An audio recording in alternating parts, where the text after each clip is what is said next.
Welcome to Madasaling Pinoy, your prayer partner.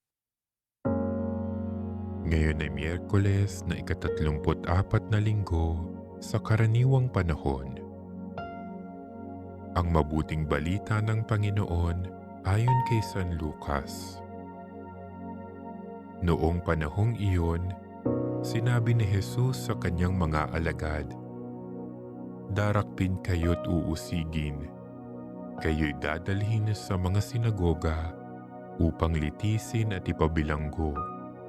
At dahil sa akin ay ihaharap kayo sa mga hari at mga gobernador.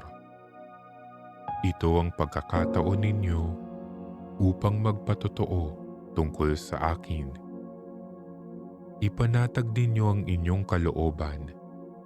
Huwag kayong mababalisa tungkol sa pagtatanggol sa inyong sarili, sapagkat bibigyan ko kayo ng katalinuhan at ng pananalitang hindi kayang tutulan o pabulaanan ng sinuman sa inyong mga kaaway. Ipagkakanulo kayo ng inyong mga magulang, mga kapatid, mga kamag-anak, at mga kaibigan, at ipapapatay ang ilan sa inyo.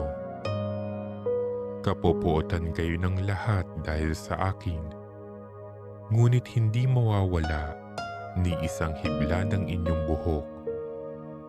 Sa inyong pagtitiis ay tatamuhin ninyo ang buhay na walang hanggan."